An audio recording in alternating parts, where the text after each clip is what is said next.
ಶ್ರೀ ಗುರುಭ್ಯೋ ನಮಃ ಪರಮಗುರುಭ್ಯೋ ನಮಃ ಶ್ರೀ ಶ್ರೀಮದಾನಂದತೀರ್ಥ ಭಗವತ್ಪಾದಾಚಾರ್ಯ ಗುರುಭ್ಯೋ ನಮಃ ಹರಿ ಓಂ ಜನ್ಮಾದ್ಯಸ್ಯ ಯತೋನ್ಮಯಾದಿತರತಶ್ಚಾರ್ಥೇಷ್ವವಿಘ್ನೇಶ್ವರಾಟ್ तेने ब्रह्महृदाय आदिकवये मुह्यन्ति यं सूरयः तेजोवारिहृदां यथा विनिमयो यत्र त्रिसर्गो मृषा धाम्ना स्वेन सदा निरस्तकुहकं सत्यं परं धीमहि नारायणाय परिपूर्णगुणार्णवाय विश्वोदयस्थितिलयो नियतिप्रदाय ज्ञानप्रदाय विबुधासुरदौत्यनुक् सत्कारणाय वितताय नमो नमस्ते नारायणं निखिलपूर्णगुणैकदेहं निर्दोषमप्यतममप्यखिलैः सुवाक्यैः अस्योद्भवादिरमशेषविशेषतोऽपि वन्द्यं सदा प्रियतमं मम सन्नमामि अशेषवाग्जाड्यमलापहन्त्री नवं नवं स्पष्टसुवाक्प्रदायिनि ममेह जिह्वाग्रसुरङ्गनर्तकीं भवत्प्रसन्नां वदने च मे श्रीः अभ्रमं भङ्गरहितम् अजडं विमलं सदा आनन्दतीर्थमतुलं भजेतापत्रयापहम्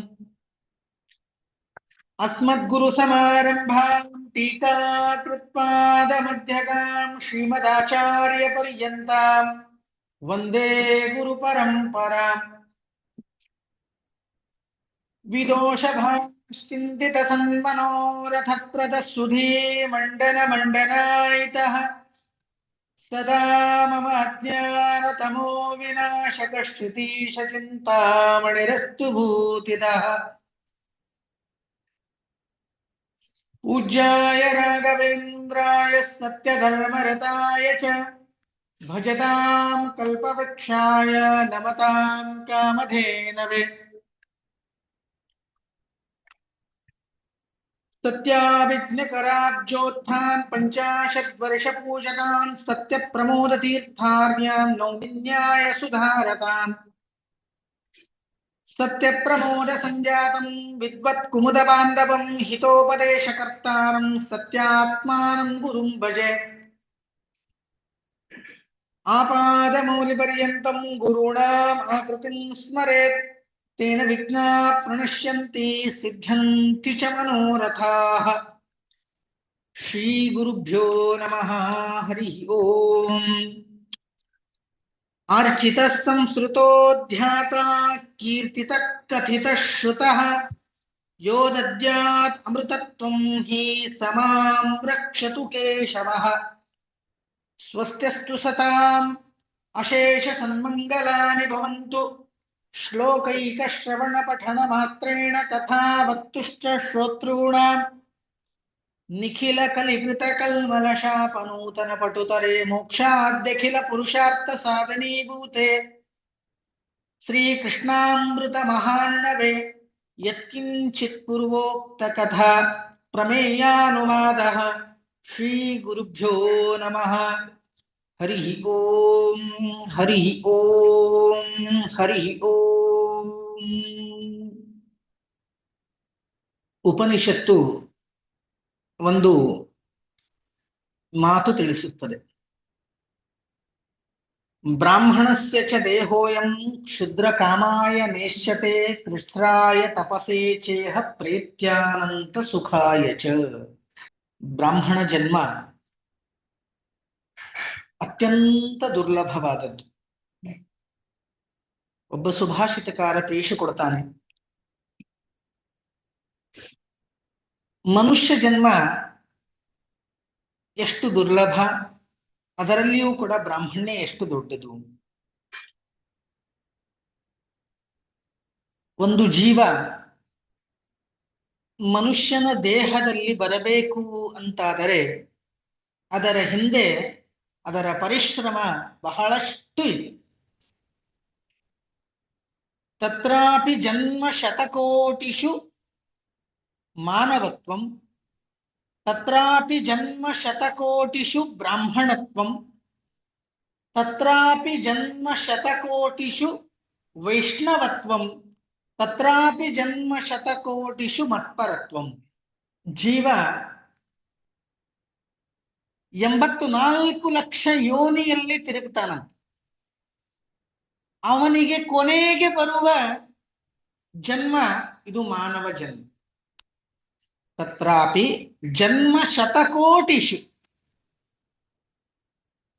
84 ಲಕ್ಷ ಯೋನಿಯಲ್ಲಿ ತಿರುಗಿ ತಿರುಗಿ ತಿರುಗಿ ತಿರುಗಿ ಅವನಿಗೆ ಮಾನವತ್ವ ಎನ್ನುವುದು ಸಿದ್ಧವಾಗ್ತದೆ. ಅದರಲ್ಲಿಯೂ ಕೂಡ ಬ್ರಾಹ್ಮಣತ್ವ, ಅದರಲ್ಲಿಯೂ ಕೂಡ ವಿಷ್ಣು ಭಕ್ತ್ವ, ಅದರಲ್ಲಿಯೂ ಕೂಡ ಶ್ರೀಮದಾಚಾರ್ಯರ ಅನುಯಾಯಿತ್ವ.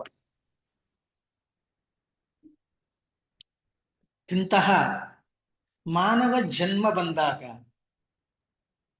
ಅದರ ಸಾರ್ಥಕತೆ ಮಾಡಿಕೊಳ್ಳುವ ಪ್ರಧಾನ ಕರ್ತವ್ಯ ಆ ಮಾನವಂದು.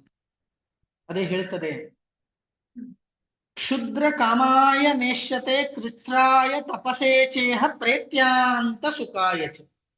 ಸಾಮಾನ್ಯವಾಗಿ ಮನುಷ್ಯ ತಾಯಿಯ ಹೊಟ್ಟೆಯಲ್ಲಿ ಇದ್ದಾಗ ಭಗವಂತನ ಜೊತೆಗೆ ಮಾತಾಡ್ತಾನಂತೆ. ವಿಶಿಷ್ಟವಾಗಿರತಕ್ಕಂತಹ ಸಂವಾದ ಅದು. ಶ್ರೀಮದ್ ಭಾಗವತ ನಮಗೆ ತಿಳಿಸಿಕೊಡುತ್ತದೆ. ಗರ್ಭಕೋಶದಲ್ಲಿ ಅನೇಕ ಕ್ರಿಮಿಗಳು ಆ ಕೂಸನ್ನು ಬಹಳ ನೋಯಿಸ್ತದಂತೆ. ನೋಯಿಸಿದಾಗ ಆ ಕೂಸು ಭಗವಂತನಿಗೆ ಹೇಳ್ತಾರೆ, ನನಗೆ ಇಂತಹ ಕಷ್ಟವೆನ್ನುವುದು ಕೊಡಬೇಡ, ಮತ್ತೆ ಇಂತಹ ಶುಕ್ಲ ಶೋಣಿತ ಸಂಬಂಧ ನನಗೆ ಬೇಡ. ಯಾವ ಒಂದು ಪಾಪಕ್ಕನುಗುಣವಾಗಿ ಮತ್ತೆ ನಾನು ಭೂಮಿಗೆ ಇಳಿತಾ ಇದ್ದೇನೆ, ಆ ಪಾಪ ಮತ್ತೆ ಮಾಡೋದಿಲ್ಲ, ನಾನು ಮಾಡೋದಿಲ್ಲ. ಹೊರಗೆ ಬಂದಾಕ್ಷಣ ಕೇವಲ ನನ್ನ ನಾಮಸ್ಮರಣೆ ಎನ್ನುವುದು ಮಾಡ್ತೇನೆ, ಸಜ್ಜನರ ಸಹವಾಸವೆನ್ನುವುದು ಮಾಡ್ತೇನೆ, ಅನೇಕ ಇತಿಹಾಸ ಪುರಾಣ ಸಚ್ಚಾಸ್ತ್ರಗಳ ಪಠನೆ ಎನ್ನುವುದು ಮಾಡ್ತೇನೆ, ಶ್ರವಣ ಮನನ ನಿಧಿಧ್ಯಾಸನಾದಿಗಳನ್ನು ಮಾಡ್ತೇನೆ, ಉತ್ತಮವಾಗಿರತಕ್ಕಂತಹ ಸದ್ಗತಿ ಪಡಿತೇನೆ. ಆದರೆ ಇಂತಹ ಕಷ್ಟ ನನಗೆ ಮತ್ತೆ ಬೇಡ. ಇಷ್ಟೆಲ್ಲ ಸಂವಾದವೆನ್ನುವುದು ಮಾಡುತ್ತದೆ ಆ ಜೀವ, ಆ ಕೂಸು ಮಗು. ಆದರೆ ಭಗವಂತನ ಮಾಯೆ ನೋಡ್ರಿ, ಯಾವಾಗ ಆ ಕೂಸಿಗೆ ಭೂಮಿಯ ಸ್ಪರ್ಶವಾಗ್ತದೆ, ಪ್ರಸವವಾಗ್ತದೆ, ಅವಾಗ ಎಲ್ಲವೂ ಕೂಡ ಮತ್ತೆ ಮರೆತು ಹೋಗಿಬಿಡ್ತಾರೆ. ಕೂಸ ಅಳ್ತದೆ ಯಾಕೆ ಅಂತಂದ್ರೆ, ಸ್ವಾಮಿ ನನ್ನ ವಿಸ್ಮೃತಿ ಬಂತು ಬಿಡ್ತಲ್ಲ ಅಂತ ಅಳ್ಲಿಕ್ಕೆ ಪ್ರಾರಂಭ ಮಾಡ್ತದೆ. ಇಷ್ಟೊತ್ತಿನವರೆಗೆ ನಾನು ಒಳಗೆ ಏನು ಮಾತಾಡ್ತಿದ್ದೆ ಅದು ಒಂದು ಕೂಡ ತಿಳಿತಾ ಇಲ್ಲ, ಏನು ಮಾತಾಡದೆ ಅನ್ನೋದು ಗೊತ್ತಾಗ್ತಾ ಇಲ್ಲ, ಯಾವ ಟಾಪಿಕ್ ಹಿಡ್ಕೊಂಡು ನಾನು ನಿನ್ನ ಜೊತೆ ಸಂವಾದ ಸಾಧಿಸಿದ್ದೇನೆ ಅದು ಗೊತ್ತಾಗ್ತಾ ಇಲ್ಲ, ಎಂತಹ ನಿನ್ನ ರೂಪ ಅದೃಶ್ಯವಾಗಿದೆ, ಯಾರೋ ಕಾಣಿಸ್ತಾ ಇದ್ದಾರೆ. ಅದಕ್ಕೆ ಆ ಕೂಸು ಅಳುತ್ತದೆ. ಇಂತಹ ಮಾನವ ಜನ್ಮ ಬಂದಾಗ ಕೃಚ್ಛ್ರ ಕಾಮಾಯ ನೇಷ್ಯತೆ, ಐಹಿಕವಾಗಿರತಕ್ಕಂತಹ ಸುಖಕ್ಕಾಗಿ ಈ ಮಾನವ ಜನ್ಮ ಇಲ್ಲ. ಉಪನಿಷತ್ತು ಘಂಟಾಘೋಷವಾಗಿ ತಿಳಿಸಿಕೊಡ್ತದೆ. ಕೃಚ್ಛ್ರಾಯ ತಪಸ್ಸೇಚೇಹ, ಕೃಚ್ಛ್ರಾಯ ಅತ್ಯಂತ ಕಠಿಣವಾಗಿರತಕ್ಕಂತಹ ತಪಸ್ಸು ಮಾಡಬೇಕು ಅಂತ ಹೇಳ್ತಾರೆ. ಸರಿ, ತಪಸ್ಸು ಮಾಡಿ ಉಪಯೋಗ ಏನು? ಪ್ರೇತ್ಯಾನಂತ ಸುಖಾಯ ಚ. ಕೊನೆ ಕಾಲದಲ್ಲಿ ಈ ದೇಹ ಬಿಟ್ಟ ಮೇಲೆ ಏನು ಆನಂದ ಇದೆ, ಆ ಆನಂದಕ್ಕಾಗಿ, ಮೋಕ್ಷಕ್ಕಾಗಿ ಕೃಚ್ಛ್ರಾಯ ತಪಸ್ಸೇಚೇಹ ಪ್ರೇತ್ಯಾನಂತ ಸುಖ. ಸರಿ, ಆಚಾರ್ಯರು ಬರೇ ತಪಸ್ಸು ಮಾಡರಿ ಅಂತ ಹೇಳಿದ್ರು. ಎದರ ಬಗ್ಗೆ ತಪಸ್ಸು ಮಾಡ? ಏನಾದ್ರೂ ಒಂದು ವಿಚಾರವೇ? ನೀನಿಲ್ಲಿ ಹೋಗಪ್ಪ ಅಂತ ಅನ್ಕೊಂಡು ಎಲ್ಲಿ ಹೋಗ್ಬೇಕು? ಯಾವ ಗುರಿ ಇಟ್ಕೊಂಡು ಹೋಗ್ಬೇಕು, ಯಾವ ಊರಿಗೆ ಹೋಗ್ಬೇಕಾ, ಗುಡಿಗೆ ಹೋಗ್ಬೇಕಾ, ಒಬ್ರ ಮನೆಗೆ ಹೋಗ್ಬೇಕಾ, ಒಬ್ರಿಗೆ ಭೇಟಿ ಆಗ್ಲಿಕ್ಕೆ ಹೋಗ್ಬೇಕಾ, ಎದಕ್ ಹೋಗ್ಬೇಕು? ಅದಕ್ಕಾಗಿ ಗುರುಗಳು ಅತ್ಯಂತ ಸುಂದರವಾಗಿರತಕ್ಕಂತಹ ತತ್ವಜ್ಞಾನ ಎನ್ನುವ ಏನು ಒಂದು ಮಂದಿರ ಇಟ್ಟಿದ್ದಾರೆ, ಆ ತತ್ವಜ್ಞಾನ ಕಡೆಗೆ ಹೋಗಬೇಕು. ಶ್ರೀಮದ್ ಆನಂದ ತೀರ್ಥ ಭಗವತ್ಪಾದಾಚಾರ್ಯರು ಪ್ರಸಂಗವೂ ಕೂಡ ಅದೇ ಇದೆ. ಮಧ್ವ ನವರಾತ್ರೋತ್ಸವ ಅದರ ಅಂಗವಾಗಿ ಕೆಲವು ದಿನಗಳ ಕಾಲ ಶ್ರೀಮದ್ ಆನಂದ ತೀರ್ಥ ಭಗವತ್ಪಾದಾಚಾರ್ಯರು ಮನುಷ್ಯ ಜನ್ಮಕ್ಕಾಗಿ, ಮನುಷ್ಯನಿಗಾಗಿ ಕೊಟ್ಟಿರತಕ್ಕಂತಹ ಕೊಡುಗೆ ಏನು, ಏನನ್ನು ಕೊಟ್ಟರು, ಅದನ್ನು ನಾವು ಯಾವ ರೀತಿಯಾಗಿ ಪಾಲಿಸಬೇಕು ಅನ್ನೋದನ್ನು ಬಹಳ ಸುಂದರವಾಗಿ ತಮ್ಮ ಗ್ರಂಥದಲ್ಲಿ ಉಲ್ಲೇಖ ಮಾಡಿದರು. ಅದಕ್ಕೆ ಸರ್ವಮೂಲ ಗ್ರಂಥಗಳು ಅಂತ 37 ಗ್ರಂಥ ರಚನೆ ಎನ್ನುವುದು ಮಾಡಿ, ಅದರಲ್ಲಿ ಒಂದಾಗಿರತಕ್ಕಂತಹ ಗ್ರಂಥ ಕೃಷ್ಣಾಮೃತ ಮಹಾರ್ಣವ. ಏನಿದು ಕೃಷ್ಣಾಮೃತ ಮಹಾರ್ಣವ? ಶ್ರೀ ಕೃಷ್ಣ, ಕೃಷ್ಣವೆಂಬ ಅಮೃತ, ಆ ಅಮೃತ ಎನ್ನುವ ಅರ್ಣವ ಅಂದ್ರೆ ಸಮುದ್ರ, ಕೃಷ್ಣವೆಂಬ ನಾಮದ ಅಮೃತ, ಆ ಅಮೃತ ಎಂತದ ಸ್ವಲ್ಪ ಒಂದೆರಡು ಹನಿ ಇಲ್ಲ, ಅರ್ಣವ ಅಂದ್ರೆ ಸಮುದ್ರದಂತೆ ಇದೆ. ಇಂತಹ ಕೃಷ್ಣಾಮೃತದಲ್ಲಿ ನಾವು ಇವತ್ತ ಒಂದು ಹನಿ ಪ್ರೋಕ್ಷಣವೆನ್ನುವುದು ಮಾಡಿದ್ರೆ ಸಾಕು. ಪೂರ್ಣ ಸಮುದ್ರ ತೇಲಾಡಲಿಕ್ಕಾದ್ರೂ ಸಾಧ್ಯನೇ ಇಲ್ಲ. ಒಂದು ಅಂಶ, ಒಂದು ಬಿಂದು ನಮ್ಮ ತಲೆಯ ಮೇಲೆ ಇಟ್ಟರೆ ಸಾಕು, ನಮ್ಮ ಜನ್ಮ ಉದ್ಧಾರ ಆಗಿ ಹೋಗ್ತದೆ. ಇಂತಹ ಕೃಷ್ಣಾಮೃತ ಮಹಾರ್ಣವ, ಈ ಕೃಷ್ಣಾಮೃತ ಮಹಾರ್ಣವದಲ್ಲಿ ಶ್ರೀಮದ್ ಆಚಾರ್ಯರು ಮೊದಲು ಭಗವಂತನ ಸ್ಮರಣೆ, ಮಂಗಲಾಚರಣೆ ಎನ್ನುವುದು ಮಾಡ್ತಾ ಇದ್ದಾರೆ. ಏನು ಹೇಳ್ತಾ ಇದ್ದಾರೆ ಮಂಗಲಾಚರಣೆಯಲ್ಲಿ ಅಂದ್ರೆ, ಅರ್ಚಿತ ಸಂಸ್ಕೃತೋ ಧ್ಯಾತಃ ಕೀರ್ತಿತ ಕಥಿತ ಶ್ರುತಃ ಯೋದದ್ಯಾತ್ ಅಮೃತತ್ವಂ ಹಿ ಸಮಾಂ ರಕ್ಷತು ಕೇಶವಃ. ಯಾವುದೂ ಒಂದು ಗ್ರಂಥ ರಚನೆ ಮಾಡಬೇಕು ಅಂತಂದ್ರೆ ಮೊದಲು ಮಂಗಲಾಚರಣೆ ಎನ್ನುವುದು ಮಾಡಬೇಕು. ಏನಿದು ಮಂಗಲ ಆಚರಣೆ? ಮಂಗಲ ನಾಮಕನಾಗಿರ್ತಕ್ಕಂತಹ ಪರಮಾತ್ಮ, ಆ ಮಂಗಲ ನಾಮಕ ಪರಮಾತ್ಮನ ಸ್ಮರಣೆ ಮಾಡಿ ಅವನಿಗೆ ನಮಸ್ಕಾರ ಮಾಡಿ ಗ್ರಂಥದ ಪ್ರಾರಂಭವೆನ್ನುವುದು ಮಾಡು. ಇದು ಒಂದು. ಆದರೆ ಇನ್ನೊಂದು ಅರ್ಥ ಮಂಗಲಾಚರಣೆಗೆ, ಇಡೀ ಗ್ರಂಥದಲ್ಲಿ ನಾವು ಏನು ಹೇಳಬೇಕಾಗಿದೆ ಅನ್ನುವ ಸಾರಾಂಶ ಮೊದಲಿನ ಶ್ಲೋಕದಲ್ಲಿ ಇರಬೇಕು. ಆ ಶ್ಲೋಕ ನೋಡಿದ್ರೆ ಗೊತ್ತಾಗಬೇಕು ಇಂತಿಂತಹ ವಿಷಯಗಳು ಮುಂದೆ ಎಲ್ಲ ಗ್ರಂಥದಲ್ಲಿಯೂ ಕೂಡ ಇದೆ, ಅದನ್ನೂ ಕೂಡ ತಿಳಿಸಬೇಕು. ಇನ್ನೊಂದು ವಿಷಯ, ಪ್ರಯೋಜನ, ಅಧಿಕಾರಿ ಮತ್ತು ಸಂಬಂಧ ಎನ್ನುವುದು ಇರಬೇಕು. ಅನುಬಂಧ ಚತುಷ್ಟಯಗಳು ಅಂತಂತಾರೆ. ಸುಮ್ಮನೆ ಒಂದು ಭಗವಂತನ ಸ್ಮರಣೆ ಮಾಡಿ ಅದಕ್ಕೆ ಇದಕ್ಕೆ ಸಂಬಂಧ ಇರಲಾರದದ್ದು ಏನೋ ಒಂದು ಸಮಾಂ ರಕ್ಷತು ಕೇಶವ, ಕೇಶವಾಯ ನಮಃ, ನರಸಿಂಹಾಯ ನಮಃ ಇಷ್ಟಂದು ಬಿಟ್ಟಿದ್ರೆ ಮುಗಿದು ಹೋಗ್ಬಿಡ್ತಿತ್ತಲ್ಲ. ಅದೇ ಅಷ್ಟಕ್ಕೆ ಸುಮ್ಮನೆ ಕೂಡ್ಲಿಲ್ಲ ಶ್ರೀಮದ್ ಆಚಾರ್ಯರು. ಮುಂದೆ ಏನು ಹೇಳಬೇಕಾಗಿದೆ ಅಂತಂದ್ರೆ 6 ಅಂಶಗಳನ್ನು ತಿಳಿಸಬೇಕಾಗಿದೆ ಆಚಾರ್ಯರು. ಈ 6 ಅಂಶನ್ನು ಸಂಪೂರ್ಣವಾದ ಗ್ರಂಥ ನಮಗೆ ತಿಳಿಸಿಕೊಡುತ್ತೆ.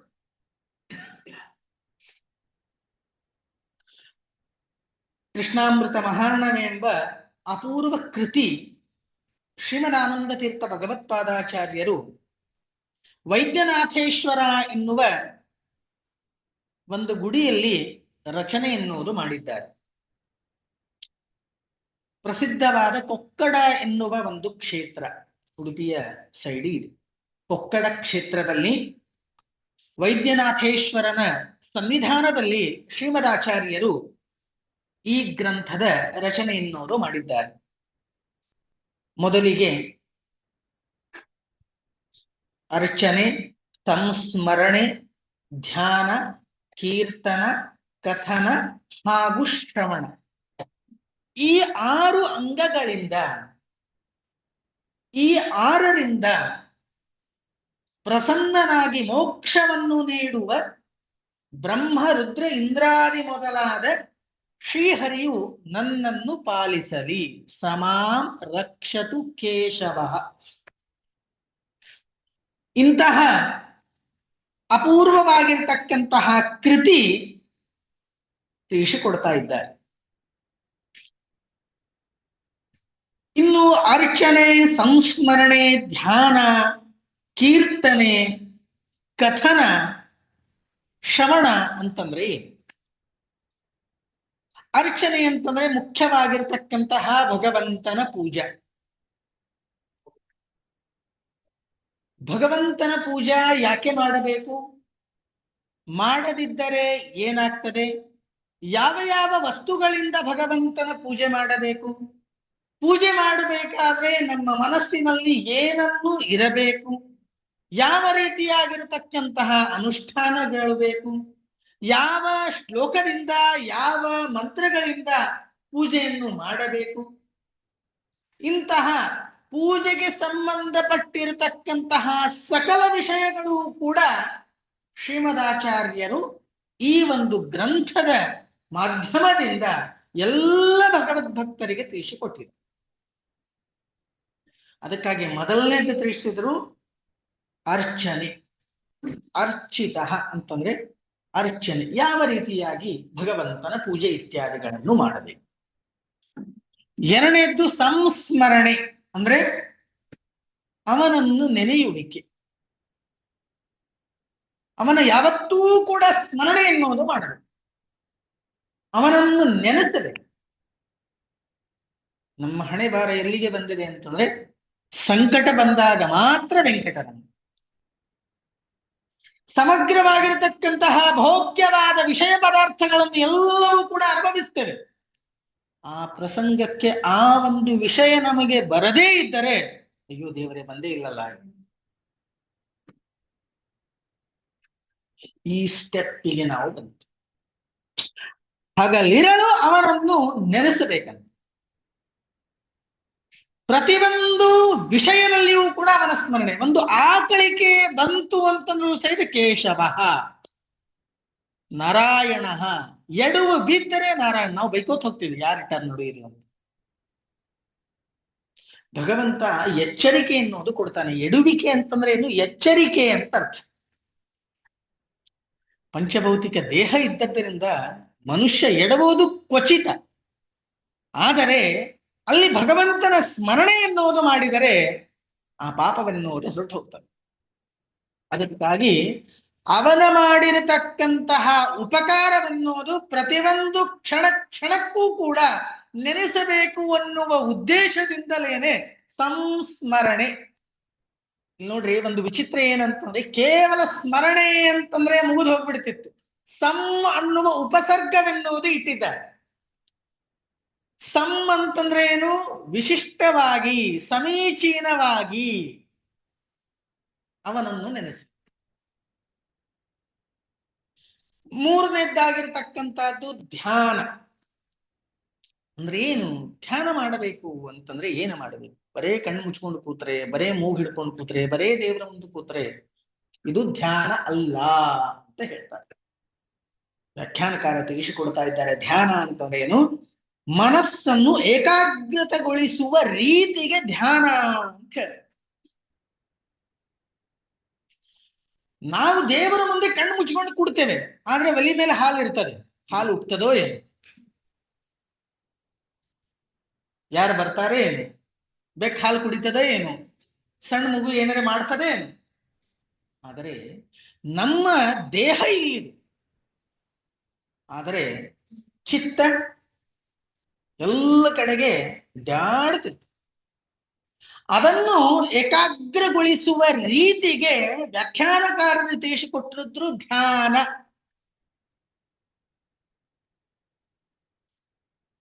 ಮನಸೋಪಿ ಜವೀಯ ಅಂತ ಹೇಳ್ತಾರೆ. ಯಾವ ಮನುಷ್ಯ ತನ್ನ ಮನಸ್ಸನ್ನು ಏಕಾಗ್ರಗೊಳಿಸಿದ್ದಾನೆ ಅವನು ಎಲ್ಲ ಇಂದ್ರಿಯಗಳ ಮೇಲೆ ಪ್ರಭುತ್ವವನ್ನು ಪಡಿತಾನೆ. ಬಾಕಿ ಎಲ್ಲವೂ ಕೂಡ ಹಿಡ್ಕೊಂಡು ಕೂಡಿಸ್ಬೋದು. ಕೈ ಆ ಕಡೆ ಈ ಕಡೆ ಹೋಗ್ತಾರೆ, ಹಿಡ್ಕೊಂಡು ಕೊಡ್ಬೋದು. ಕಾಲು ಆ ಕಡೆ ಈ ಕಡೆ ಓಡಾಡ್ತಾರೆ, ಹಿಡ್ಕೊಂಡು ಕೊಡ್ಬೋದು. ಕಣ್ಣು ಆ ಕಡೆ ಈ ಕಡೆ ನೋಡ್ತಾರೆ, ಕಣ್ಣು ಮುಚ್ಚಬಹುದು. ಜಿಹ್ವ, ನಾಲಿಗೆ ಎಲ್ಲವೂ ಕೂಡ ಏಕತ್ರಿಗಳಿಸಬಹುದು. ಆದರೆ ಮನಸ್ಸು ಮಾತ್ರ ಸಾಧ್ಯವಿಲ್ಲ. ಅದಕ್ಕಾಗಿ ಧ್ಯಾನ ಎನ್ನುವ ಪ್ರಕ್ರಿಯೆ ಬಂದದ್ದೇ ಅದಕ್ಕೆ. ಉಳಿದೆಲ್ಲ ಇಂದ್ರಿಯಗಳನ್ನು ನಾವು ಹತೋಟಿಯಲ್ಲಿ ಇಟ್ಕೋಬಹುದು, ಏನೋ ಒಂದು ಪ್ರಯತ್ನ ಮಾಡಿ. ಆದರೆ ಮನಸ್ಸನ್ನು ಮಾತ್ರ ಇಡಲಿಕ್ಕೆ ಆಗುವುದಿಲ್ಲ. ಆ ಮನಸ್ಸನ್ನು ಇಡಬೇಕಂತ ಏನು ಮಾಡಬೇಕು ಅಂತಂದ್ರೆ ಶ್ರೀಮದಾಚಾರ್ಯರು ತಿಳಿಸಿಕೊಟ್ರು, ಧ್ಯಾನ ಅನ್ನೋದು ಮಾಡಬೇಕು. ಯಾವ ರೀತಿಯಾಗಿ ಮಾಡಬೇಕು ಅಂತಂದ್ರೆ, ಒಂದು ಕ್ಷಣ ನಾನು ಇನ್ನು ಯಾವುದೂ ಇಲ್ಲ, ಇನ್ನು ಯಾವ ಕಡೆಗೂ ಕೂಡ ನನ್ನ ವಿಚಾರವೆನ್ನುವುದು ಇಲ್ಲ, ಕೇವಲ ಭಗವಂತನ ಮೂರ್ತಿ ನೋಡೋದದ. ಆ ಮೂರ್ತಿಯನ್ನು ನೋಡಿ, ಆ ಪಾದಕಮಲವನ್ನು ಸರಿಯಾಗಿ ನೋಡಿ, ಅದೇ ಬಿಂಬ ನಮ್ಮ ಮನಸ್ಸಿನಲ್ಲಿ ಪೂರ್ಣವಾಗಿ ಕೆತ್ತಣಿಕೆ ಮಾಡಿ ಇಟ್ಕೊಂಡು ಧ್ಯಾನ ಮಾಡೋದು. ಒಂದು ಕ್ಷಣ ಮಾಡಿದರೆ ಸಾಕು ನಮ್ಮ ಜನ್ಮ ಉದ್ಧಾರವಾಗ್ತದೆ ಅಂತ ಹೇಳಿದ್ರೆ, ಆ ಒಂದು ಕ್ಷಣ ಸಹಿತ ನಮ್ಮ ಕಡೆಯಿಂದ ಆಗೋದಿಲ್ಲ. ಅದನ್ನೇ ಹೇಳ್ತಾ ಇದ್ದಾರೆ. ಧ್ಯಾನ ಅಂತಂದ್ರೆ ಮನಸ್ಸನ್ನು ಏಕಾಗ್ರಗೊಳಿಸುವ ರೀತಿ. ಇನ್ನು ಮೂರನೇದಾಗಿರ್ತಕ್ಕಂಥದ್ದು ಕೀರ್ತನ. ಏನಿದು ಕೀರ್ತನ ಅಂತಂದ್ರೆ ತಾನಾಗಿಯೇ ಶ್ರೀಹರಿಯನ್ನು ಕೊಂಡಾಡೋದು. ಅಂದ್ರೆ ದಾಸ ಚತುಷ್ಟಯರು ಭಗವಂತನ ಏನು ಕೀರ್ತನೆ ಎನ್ನುವುದು ಮಾಡಿದ್ದಾರೆ, ಭಗವಂತನ ಪದಪದ್ಯ ಸುಳಾದಿಗಳನ್ನು ಏನು ಮಾಡಿದ್ದಾರೆ, ಅನೇಕ ಸಚ್ಚಾಸ್ತ್ರಗಳಲ್ಲಿ ವಿಷಯವನ್ನುವುದು ಏನು ತಿಳಿಸಿದ್ದಾರೆ, ತನ್ನಷ್ಟಕ್ಕೆ ತಾನೇ ಭಕ್ತಿ ಭಾವದಿಂದ. ಇದಕ್ಕೆ ಯಾರ ಅಪೇಕ್ಷೆ ಎನ್ನುವುದು ಇಲ್ಲ, ಯಾರ ಅಪೇಕ್ಷೆಯೂ ಕೂಡ ಇಲ್ಲ. ನೀ ಯಾಕೆ ಹಾಡಾಡ್ಲಿಕ್ಕತ್ತಿ ಅಂತ ಯಾರು ಕೇಳ್ತಾರ? ದೇವ್ರ ಮುಂದೆ ಕೂತಾಗ ಯಾರು ಕೇಳೋದು? ದೇವ್ರ ಮುಂದೆ ನಾನು ಕೂತೀನಿ, ಭಗವಂತನ ಸ್ಮರಣೆ ಎನ್ನುವುದು ಮಾಡ್ತಾ ಇದ್ದೆ. ಇನ್ನು ಅವೇನೋ ಒಂದು ಸಿಟ್ಟಿನಿಂದ ಏನೋ ಒಂದು ಬಂದಿರ್ತಾನೆ, ಆ ನಿಮ್ಮ ಹಾಡನ್ನು ಕೇಳಿ ಒಂದೆರಡು ನಿಮಿಷ ಅವನ ಮನಸ್ಸು ಕೂಡ ಶಾಂತವಾಗಿ ಹೋಗುತ್ತೆ. ಆ ಭಗವಂತನ ಕೀರ್ತನೆಯಲ್ಲಿ ಇರುವ ಪವರ್ನೇ ಅದು. ವಿಶಿಷ್ಟವಾಗಿರ್ತಕ್ಕಂತಹ ಊರ್ಜಾ ಶಕ್ತಿ ಎನ್ನುವುದು ತಂದು ಕೊಡ್ತದೆ. ಎಂಥದ್ದೇ ಪ್ರಸಂಗದಲ್ಲಿ ಭಗವಂತನ ಪದಪದ್ಯ ಸುಳಾದಿಗಳನ್ನು ನಾವು ಒಂದು ಸಲ ಆವರ್ತನೆ ಮಾಡಿದ್ರೆ ನಮ್ಮ ಹಿಂದಿನ ಏನು ತಪಸ್ಸೇನಿದೆ ಅದು ಹೆಚ್ಚಾಗ್ತದೆ. ಯಾವ ಆಕ್ರೋಶದಿಂದ ಬಂದಿರ್ತೀವಿ ಮನಸ್ಸು ಸ್ಥಿರವಾಗ್ತದೆ. ಬ್ಲಡ್ ಪ್ರೆಷರ್ ಕಂಟ್ರೋಲಿಗೆ ಬರ್ತದೆ.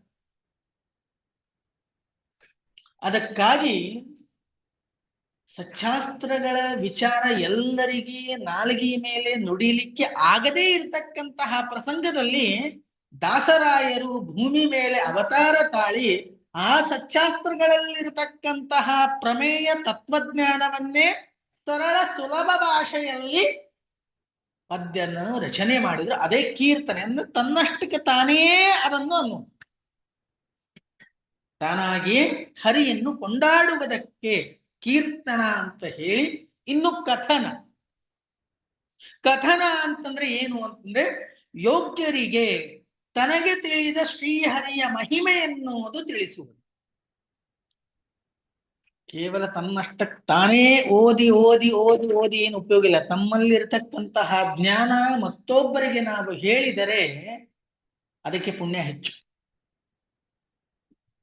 ಇದರಲ್ಲಿಯೂ ಕೂಡ ಒಂದು ಗಣಿತ ಇದೆ. ಈಗ ನಾನು ಒಂದು ಮಾತು ನಿಮ್ಮ ಮುಂದೆ ಇಡ್ತಾ ಇದ್ದೇನೆ, ಅದು ನಿಮಗೆ 8 ಪಟ್ಟು ಬಂತು.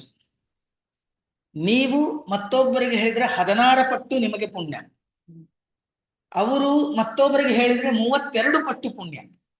ಹೀಗೆ ಯಾವುದೇ ಒಂದು ವಿಷಯ ಭಗವಂತನ ವಿಷಯಕವಾದ ಭಗವದ್ ವಿಷಯಕವಾಗಿರತಕ್ಕಂತಹ ವಿಚಾರವನ್ನು ಯಾರು ತನಗೆ ತಿಳಿದಷ್ಟು ಸರಿಯಾಗಿ ತಿಳಿದಿರಬೇಕು. ಅದಕ್ಕಾಗಿ ಹೇಳ್ತಾರೆ ಕಥನ ಅಂದ್ರೆ ಯೋಗ್ಯರಿಗೆ. ಸುಮ್ಮೇನೋ ರೀಲ್ ಬಿಡೋದು ಅಂತಂತಾರಲ್ಲ, ಇಲ್ಲ, ತಾವು ಅನುಭವಿಸಿ ಭಗವದ್ ವಿಷಯಕವಾದ ವಿಚಾರ ತಾವು ಅನುಭವಿಸಿ. ಈಗ ರಾಯರ ಹತ್ರ ನಾವು ಹೋಗ್ತೀವಿ, ನನಗೆ ಇಂತಹ ಒಂದು ಜ್ಞಾನೋದಯವಾಯಿತು, ಅಲ್ಲೇ ಹೋದೆ ಮನಸ್ಸು ಶಾಂತವಾಯಿತು. ದೊಡ್ಡದೊಂದು ಆಪತ್ತಿತ್ತು, ಅಲ್ಲೇ ಹೋದೆ ನನ್ನ ಆಪತ್ತು ಪರಿಹಾರವಾಯಿತು. ಇದು ನೊಂದು ಬೆಂದು ಇರತಕ್ಕಂತಹ ಜೀವ ಸಾಮಾನ್ಯವಾಗಿ ಏನೋ ಒಂದು ಹೇಳಬೇಕು ಅಂತ ಹೇಳೋದಿಲ್ಲ. ನೀವಲ್ಲಿ ಹೋಗ್ರಿ, ನಿಶ್ಚಿತ ಖಂಡಿತವಾಗಿಯೂ ನಿಮ್ಮ ಕೆಲಸ ಆಗ್ತದೆ.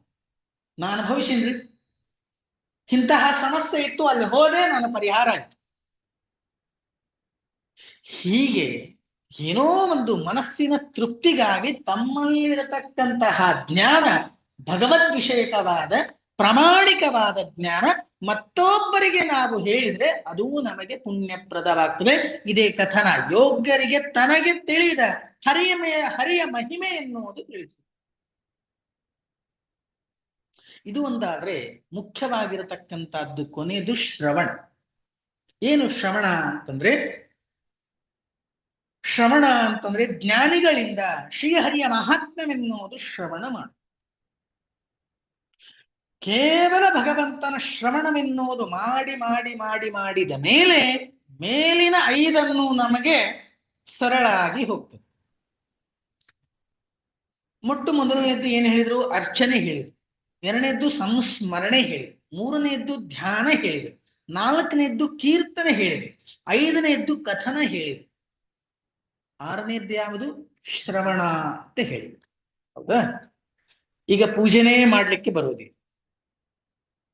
ಹೆಂಗ ಮಾಡಬೇಕು ಪೂಜಾ? ಶ್ರವಣ ಹೆಂಗ ಮಾಡಬೇಕು ಅನ್ನೋದು ಗುರುಗಳ ಕಡೆಯಿಂದ ಮೊದಲು ನಾವು ತಿಳ್ಕೋಬೇಕು, ಕೇಳಬೇಕು. ಎರಡನೇದ್ದು ಸ್ಮರಣೆ ಮಾಡಬೇಕು. ಯಾವ ವಿಷಯದ ಬಗ್ಗೆ ಸ್ಮರಣೆ ಮಾಡಬೇಕು? ಬರೇ ಭಗವದ್ ವಿಷಯದ ಬಗ್ಗೆ, ಬರೇ ರಾಮ ರಾಮ. ಆ ರಾಮ ಶಬ್ದದ ಅರ್ಥ ತಿಳಿಯೋದು ಯಾರಿಂದ? ಗುರುಗಳ ಹೇಳೋಣದರಿಂದ. ಆ ಗುರುಗಳ ಮುಖದಿಂದ ಶ್ರವಣ ಕೇಳಿ ಆಗ ಅದನ್ನು ನಾವು ಧ್ಯಾನ ಮಾಡಿದರೆ, ಸ್ಮರಣೆ ಮಾಡಿದರೆ ಪುಣ್ಯ. ಇನ್ನು ಧ್ಯಾನ ಮಾಡುವ ಏನ್ ಹೇಳ್ತಾರೆ? ಧ್ಯಾನ ಮಾಡಬೇಕಾದ್ರೆ ಮನಸ್ಸನ್ನು ಏಕಾಗ್ರಗೊಳಿಸುವುದು. ಮನಸ್ಸು ಏಕಾಗ್ರಗೊಳಿಸುವ ರೀತಿ ಯಾವುದು ಅನ್ನೋದು ಶ್ರವಣ ಮೊದಲು ಮಾಡಿರ್ಬೇಕು. 4ನೇದ್ದು ಏನು ಹೇಳ್ತಾ ಇದ್ದಾರೆ? ಕೀರ್ತನ. ಆ ಕೀರ್ತನೆ ಅನ್ನೋದು ನಾವು ಕೇಳಿದರೆ ನಮಗೆ ಗೊತ್ತಾಗ್ತದೆ. ಒಂದು ಹಾಡು, ಫಾರ್ ಎಕ್ಸಾಂಪಲ್, ಒಂದು ಹೊಸದಾಗಿರತಕ್ಕಂತಹ ಒಂದು ಹಾಡು ಇದೆ. ಹಾಡು ನನಗೆ ಅರ್ಥವಾಗ್ತದೆ, ಆದ್ರೆ ಅನ್ಲಿಕ್ಕೆ ಬರ್ತಾ ಇಲ್ಲ. ಅನ್ಲಿಕ್ಕೆ ಬರಬೇಕು ಅಂತ ಏನ್ ಮಾಡಬೇಕು? ಅನೇಕ ಉಪಕರಣಗಳಿದೆ. ಮೊಬೈಲ್ ಇದೆ, ಆಮೇಲೆ ಟಿವಿ ಇದೆ. ಅಲ್ಲಿ ಹಾಕಿ ಅದನ್ನು ಹೇಗೆ ಅಂತಾರಪ್ಪ, ಅದನ್ನು ನಾವು ಕೇಳಿ ಕೇಳಿ ಕೇಳಿ ಆಮೇಲೆ ಮಾತಾಡ್ಲಿಕ್ಕೆ ಬರ್ತದೆ. ಇಲ್ಲೇನಾಗ್ತದೆ? ನಾಚಿಕೆ ಬಂದ್ಬಿಡ್ತದೆ. ಇಬ್ರು ನಕ್ಕಿದರು ಅಂತಂದ್ರೆ ಮುಂದಿನ ಗುರುವಾರ ಹಾಡು ಬಂದ್. ಈ ಪ್ರಸಂಗ ಇದೆ. ಯಾಕಂದ್ರೆ ಪಂಚಭೌತಿಕ ದೇಹದ ಮೇಲೆ ಅಭಿಮಾನವೆನ್ನುವುದು ಇದೆ.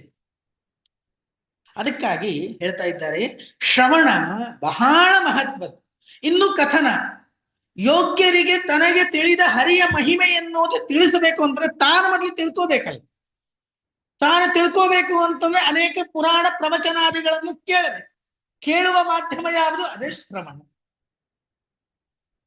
ಅದಾದ ನಂತರ ಕೊನೆಯದಾಗಿರತಕ್ಕಂಥದ್ದು ಶ್ರವಣ. ಇದನ್ನೇ ಸಪ್ತಮ ಸ್ಕಂದದಲ್ಲಿ ಪ್ರಹ್ಲಾದರಾಜರು ನವವಿಧವಾಗಿರತಕ್ಕಂತಹ ಭಕ್ತಿಯನ್ನು ತಿಳಿಸಿಕೊಡಬೇಕಾದ್ರೆ ಶ್ರವಣಂ ಕೀರ್ತನಂ ವಿಷ್ಣೋ ಸ್ಮರಣಂ ಪಾದಸೇವನಂ ಅರ್ಚನಂ ವಂದನಂ ದಾಸ್ಯಂ ಸಖ್ಯಂ ಆತ್ಮನಿವೇದನಂ. ಶ್ರೀಮದಾಚಾರ್ಯರು ಮೇಲಿಂದ ತಳಗೆ ಬಂದರು. ಪ್ರಹ್ಲಾದರಾಜರು ಅದನ್ನು ಹೇಳಬೇಕಾದ್ರೆ ಮೊದಲು ಇದನ್ನು ಬಹಳ ಮಹತ್ವದ್ದು. ಶ್ರವಣ ಎನ್ನುವುದು ನೀವು ಸರಿಯಾಗಿ ಮಾಡಿದರೆ ಯಾವ ರೀತಿಯಾಗಿ ಮಾಡಬೇಕು ಅನ್ನೋದನ್ನು ಸರಿಯಾಗಿ ತಿಳಿಸಿ ಬರ್ತದೆ. ಅದಕ್ಕಾಗಿ ಶ್ರೀಮದಾಚಾರ್ಯರು ಹೇಳ್ತಾ ಇದ್ದಾರೆ, ಅರ್ಚಿತ ಸಂಸ್ಮೃತೋಧ್ಯಾತ ಕೀರ್ತಿತ ಕಥಿತ ಶ್ರುತ ಯೋದದ್ಯಾತ್ ಅಮೃತತ್ವಂ ಹಿ ಸಮಾಂ ರಕ್ಷತು ಕೇಶವ. ಈ ರೀತಿಯಾಗಿ ತಿಳಿಸಿಕೊಟ್ಟು ಈ ಶ್ಲೋಕದಲ್ಲಿ ಒಂದು ವಿಚಾರ ತಿಳಿಸಿಕೊಟ್ಟು ಹೇಳ್ತಾರೆ. ಯೋದದ್ಯಾತ್ ಅಮೃತತ್ವಂ ಹಿ ಅಂತ ಹೇಳಿದ್ರು. ಅಮೃತತ್ವ ಅಂತಂದ್ರೆ ಏನು, ವಿಶೇಷಣವೆನ್ನೋದು ಕೊಟ್ಟಿದ್ದಾರೆ. ಏನಿದು ಅಮೃತತ್ವ ಅಂತಂದ್ರೆ? ಅಮೃತತ್ವ ಅಂತಂದ್ರೆ ಸಾವಿಲ್ಲದ ತಾಣ ಅಂತ ಹೇಳ್ತಾರೆ. ಅಂದ್ರೆ ಏನರ್ಥ ಅಂದ್ರೆ ಮೋಕ್ಷ ಅಂತ ಅರ್ಥ. ಸಾವು ಯಾವಾಗ ಬರ್ತದೆ ಅನ್ನೋದನ್ನು ಯಾರಿಗೂ ಗೊತ್ತಿಲ್ಲ. ಯಾರಿಗೂ, ಕೇವಲ ಭೀಷ್ಮಾಚಾರ್ಯರಿಗೆ ಮಾತ್ರ ಗೊತ್ತಿತ್ತು. ಇವತ್ತು ಕಣ್ಣು ಮುಚ್ಚಿ ನಾಳಿಗೆ ತೆಗಿತೀವೆ ಅನ್ನೋದು ಯಾರಿಗೂ ಗೊತ್ತಿಲ್ಲ, ಯಾರಿಗೂ ಗೊತ್ತು. ಇಂತಹ ಮೋಕ್ಷ ನೀಡುವವನು ಸಾಕ್ಷಾತ್ ಶ್ರೀಹರಿಯ ಎನ್ನುವ ತತ್ವವನ್ನು ತಿಳಿಸುವ ಮೂಲಕ ಅಮೃತತ್ವಂ ಸಮಾಂ ರಕ್ಷತು ಕೇಶವ ಅನ್ನುವ ವಿಚಾರವೆನ್ನುವುದು ಇಲ್ಲಿ ತಿಳಿಸಿಕೊಡು. ಅದೇ ರೀತಿಯಾಗಿ ಬ್ರಹ್ಮದೇವರೇ ಮೊದಲಾದ ಇತರ ಎಲ್ಲ ದೇವತೆಗಳ ಲೋಕಗಳೂ ಸಹ ಏನಾಗಿದೆ? ಅನಿತ್ಯ.